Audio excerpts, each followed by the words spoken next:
भाग वन हम लोग संविधान का देख लिए थे। अब भाग टू में पहुंचने वाले हैं। तो पहले आप बताइए कि भाग वन में क्या है।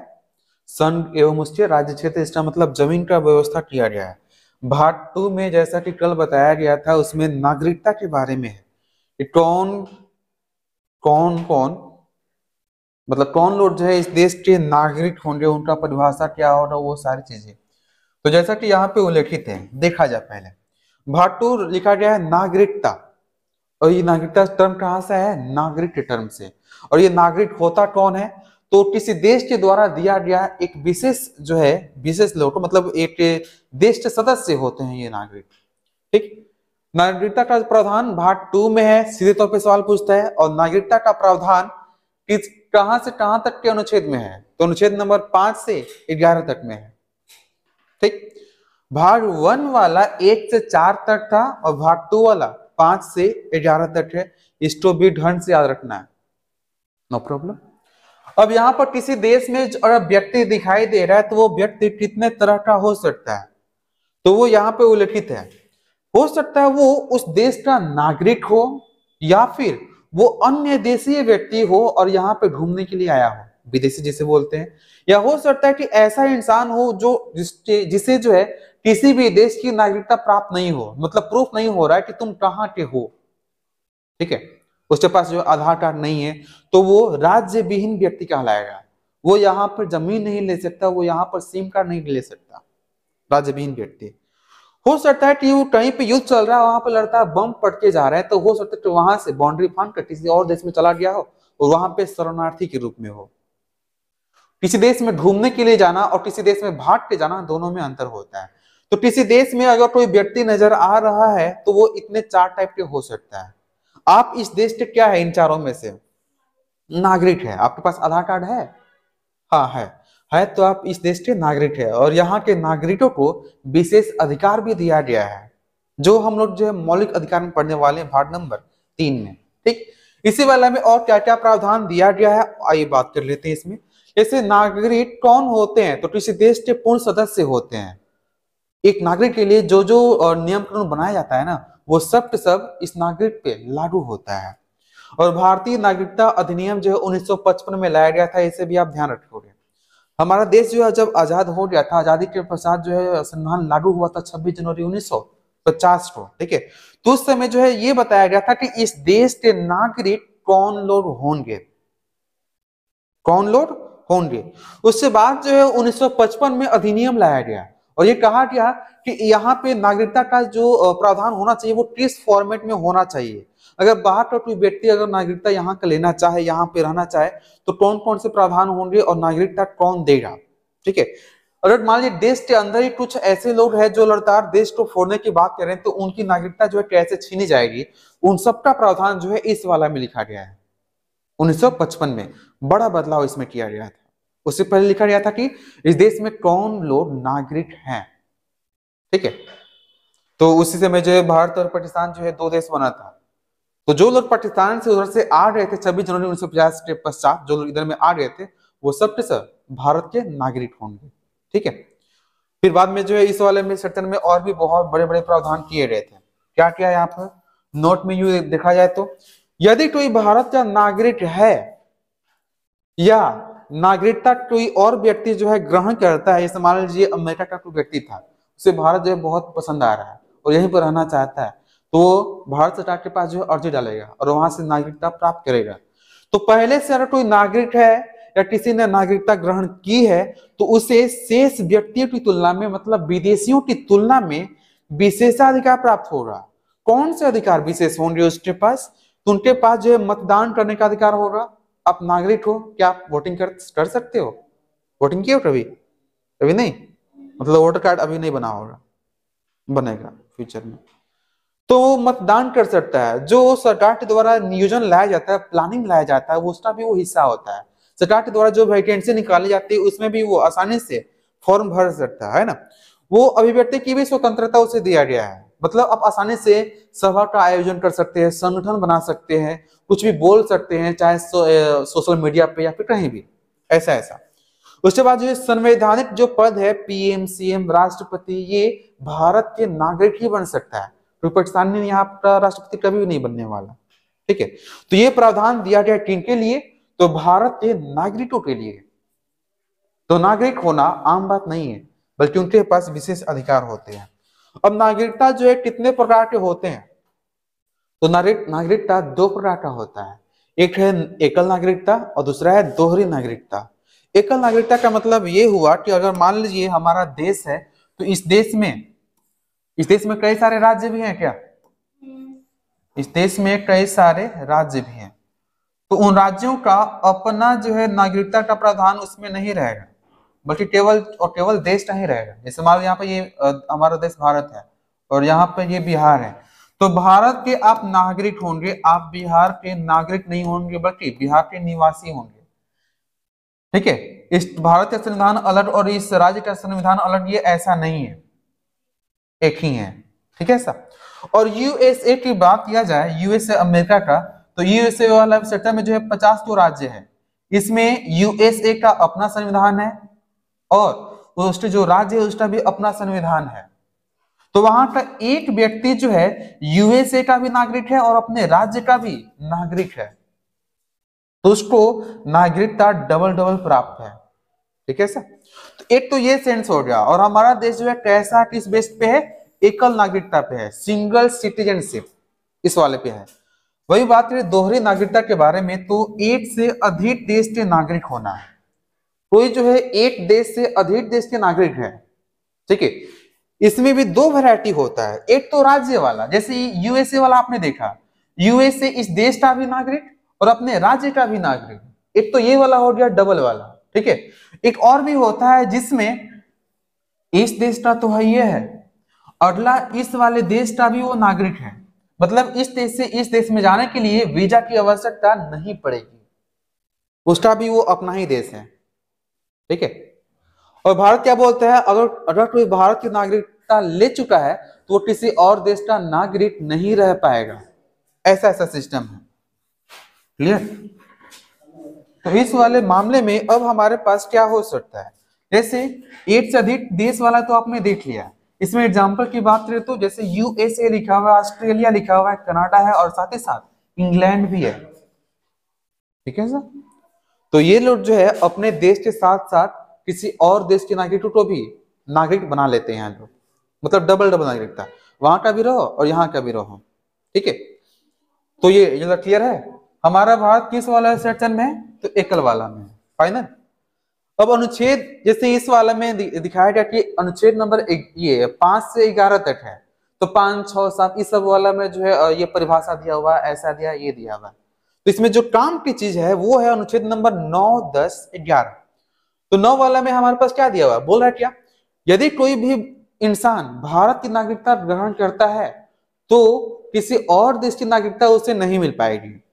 ठीक है, यहाँ पे देखिए, यदि कोई भारत का कोई नागरिक अन्य देश की नागरिकता लेता है तो उसे भारत की नागरिकता छोड़नी पड़ेगी। यानी भारत क्या बोलता है कि अगर आप हमारे देश के नागरिक है और आप किसी और देश के पहले थे तो आपको वहां का छोड़ना पड़ेगा, अगर आपको उस देश में जाना है तो आपको वीजा लेकर जाना पड़ेगा। ठीक है, दो चीज होता है, एक होता है पासपोर्ट और एक होता है वीजा। ये दोनों चीज है क्या पता है? हाँ, पासपोर्ट और वीजा क्या होता है? हाँ, ये एक प्रमाण पत्र देता है कि आप जो है दूसरे देश में जाने लायक हैं, जा सकते हैं। और वीजा क्या होता है? ये अगला देश देता है जहां पे आप जाने वाले हो।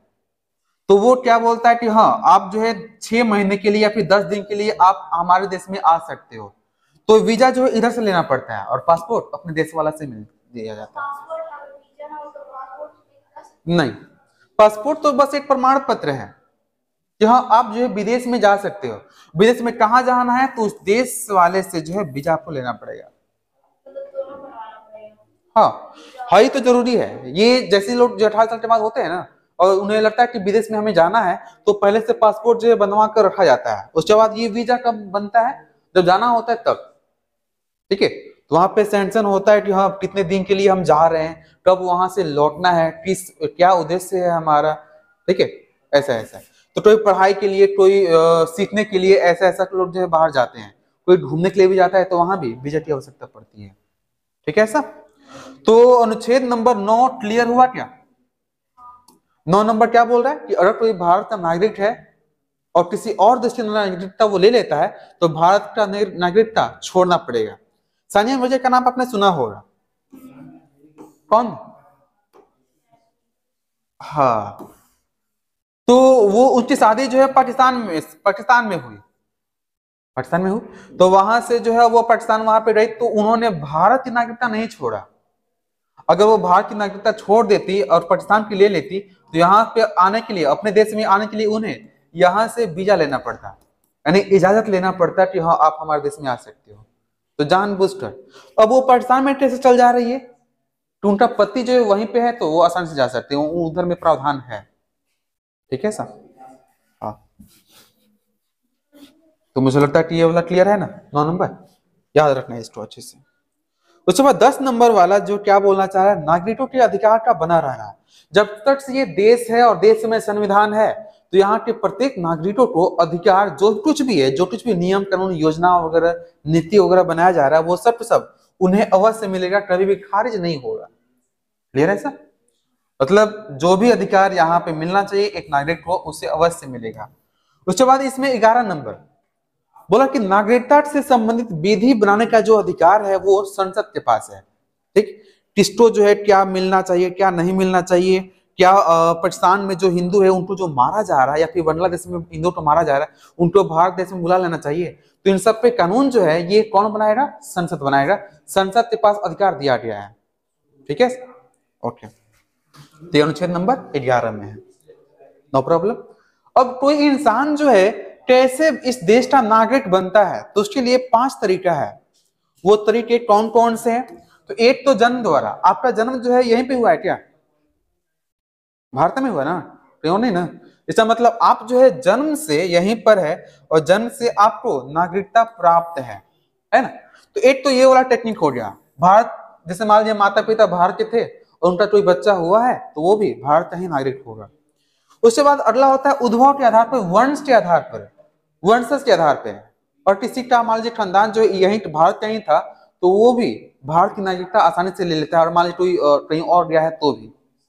ठीक, उसके बाद जो है पंजीकरण द्वारा, रजिस्ट्रेशन द्वारा, जैसे अमेरिका का कोई व्यक्ति जो है उसे भारत जो है काफी पसंद आता है इंडिया को, ठीक है, तो वो यहाँ से रजिस्ट्रेशन के माध्यम से भारत का नागरिक बन सकता है कि हमें जो इंडिया बहुत पसंद है और हम यहाँ का नागरिक बनना चाहते हैं, तो क्या आप हमें बनने देंगे, आप यहाँ पे अनुमति देंगे? तो इधर से उसका जो है बैकग्राउंड चेक किया जाता है कि क्या वो खुफिया एजेंसी वाला नहीं ना है, क्या वो यहाँ पर आकर बम तो नहीं फोड़ेगा ना, उसका बैकग्राउंड क्या, वो सब पता करने के पश्चात जो है यहाँ पे पहले रहने दिया जाता है। उसके बाद उसके जो है आचरण देखे जाते हैं कि वो कैसा आचरण यहाँ पे कर रहा है, उसके अनुसार उसे नागरिकता समय के साथ दे दिया जाता है। तो ये हो गया पंजीकरण के आधार पर। उसके बाद अगला है राष्ट्रीयकरण के आधार पर, देशीयकरण इसको बोलते हैं। मान लीजिए कोई विदेशी वाला व्यक्ति जो है भारत में आके काम कर रहा है, लगातार काम कर रहा है, चाहे वो देश के लिए या फिर किसी और के लिए, ठीक है। इससे भारत के कई सारे साइंटिस्ट जो है अमेरिका में जाते हैं नासा में काम करने के लिए, तो वहां के वो लोग नागरिकता ले लेते हैं, कोई कोई जो है नहीं लेता है। तो मान लीजिए यहाँ पे कोई आया हुआ है साइंटिस्ट वगैरह या फिर कोई इंडस्ट्री वाला और लंबे समय से यहाँ पे उसका आचरण भी ठीक है, तो वो राष्ट्रीयकरण के आधार पर, देशीकरण के आधार पर, लंबे समय के से निवास के आधार पर यहाँ का नागरिकता वो ले सकता है। ठीक है सर, ओके। मतलब ऐसा लग रहा है विदेशी वाले को कि हम अब जो है जीवन भर यहीं पे रह जाएंगे, यहीं पे हमारा जो है कार्यकाल जो है समाप्त हो जाएगा, तो यहाँ का नागरिकता लेकर यहीं पे रह लेता है। ठीक है। किसी राज्य क्षेत्र के भारत में मिल जाने के कारण गोवा 1961 में भारत में शामिल हुआ, तो गोवा के जितने भी लोग हैं वो सब के सब हमारे देश भारत के नागरिक हो रहे हैं। सिक्किम भी 1975 में भारत में मिल गया था, तो सिक्किम के जितने भी लोग हैं वो सब के सब भारत के नागरिक बन जाएंगे। तो जिस दिन पीओके, पाकिस्तान ऑक्युपाइड कश्मीर, वो भी भारत में शामिल होगा, तो पीओके टू लोग भी भारत के नागरिक होंगे, वो भी जमीन ले सकते हैं, सिम कार्ड ले सकते हैं। अब नागरिकता हमारे देश में कौन देगा? और कोई बाहर का व्यक्ति आए यहाँ पे और बोले कि हमें नागरिकता चाहिए, तो क्या गली मोहल्ले में खोजेगा? कहाँ, कौन देगा ये? तो भारत में नागरिकता देने वाला कौन है? तो वो है संसद। संसद में बहुत सारे लोग हैं, राष्ट्रपति भी है, प्रधानमंत्री भी है, बहुत सारा विभाग है, विपक्ष वाले भी है। तो उनमें से कौन? तो संसद में जो केंद्र सरकार है, वो केंद्र सरकार में सड़क मंत्री भी है, रेल मंत्री भी है, स्वास्थ्य मंत्री भी है, गृह मंत्री भी है, रक्षा मंत्री भी है। तो उनमें से कौन देने वाला है? तो वो है गृह मंत्रालय। ठीक है। अब गृह मंत्रालय के जो मेन है वो है अमित शाह वर्तमान में, है ना। तो क्या अमित शाह देंगे? तो नहीं, उनके अंदर में जो संस्थाएं काम कर रही है वो देगा, है ना ऐसा। तो सवाल में ये तीनों पूछा गया। एक सवाल पूछा गया था जिसमें संसद दिया हुआ था, हाई दोनों नहीं था। एक सवाल में जो हाई दिया हुआ था कोई और इसमें नहीं था। और तभी तभी ये गृह मंत्रालय वाला अगर पूछ दे कि कौन सा विभाग नागरिकता प्रदान करवाता है, तो वो है गृह मंत्रालय। अब नागरिकता किसी व्यक्ति का कैसे छीना जा सकता है? कैसे हम किसी का नागरिकता छीन सकते हैं? ठीक है, उसके बारे में। तो नागरिकता लेने का जो प्रावधान था 5 गो था। ठीक है। नागरिकता समाप्त करने का जो प्रावधान है वो कितने हैं? 3 गो है। कौन कौन है वो? एक तो स्वेच्छा से मान लो तो परित्याग कर दे। स्वेच्छा से करने का मतलब क्या? हमें जो इंग्लैंड बहुत पसंद आ रहा, इंग्लैंड में वहां पे गए और वहां पर ले लिए, ठीक है, और यहाँ पे बोल दिए कि हम भाई यहाँ का छोड़ रहे हैं, तो आसानी से वो छोड़ सकता है। ठीक है। उसके बाद जो है दूसरा नंबर यहाँ पे क्या है? सरकार द्वारा नागरिकता से वंचित कर देना। जैसे मान लो हाल ही में किसी को जो बाहर वाले को नागरिकता दिया गया था और नागरिकता प्राप्त करते ही यहाँ पे झोला करना शुरू कर दिया, तो वहां से उसको खारिज कर दिया जा सकता है। तो जहां से तुम आए हो वहां पे चले जाओ। ठीक है। अन्य देश की नागरिकता लेने पे अगर कोई इंसान किसी और देश की नागरिकता लेता है तो उसे भी भारत की नागरिकता छोड़ना पड़ेगा स्वयं। ठीक है। इसलिए ये जो है कौन का क्या नाम दिए थे? हाँ, सानिया मिर्जा, वो भारतीय नागरिकता नहीं छोड़ रही है। ठीक। तो ये 3, उस वाला में 5, इस वाला में 3। सवाल है कि भारत की नागरिकता छोड़ने के कितने तरीके हैं? तो 3। भारत की नागरिकता प्राप्त करने के लिए कितने तरीके हैं? 5। ठीक है।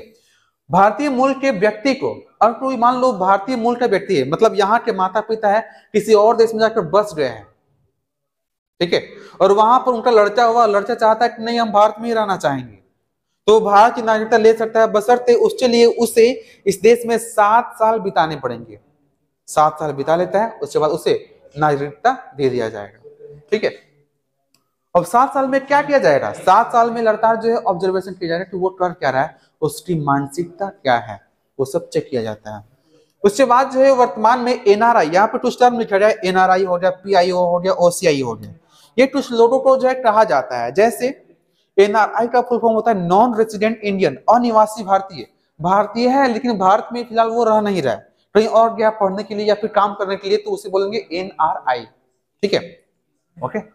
PIO, person of Indian origin, भारतीय मूल का व्यक्ति हो वो, ठीक है, भारतीय मूल का व्यक्ति है, किसी और देश में वो रह रहा है, उसे कहेंगे क्या चीज? पीआईओ, भारतीय मूल की व्यक्ति है ये। ओके सर, तो ऐसा ही पॉसिबिलिटी है। OCI, overseas citizens of India, समुद्र पारीय भारतीय नागरिक। इस वाला में ऐसे लोगों को रखा जाता है जिसमें पाकिस्तान और बांग्लादेश को छोड़कर जितने भी विदेश वाले हैं वो सब के सब इस वाले में आ सकते हैं।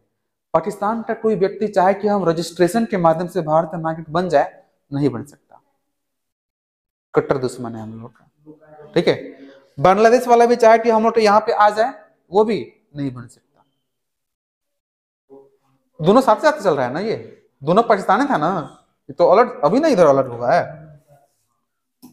ठीक है ऐसा। तो ये है हमारे पास सिटीजनशिप का प्रावधान।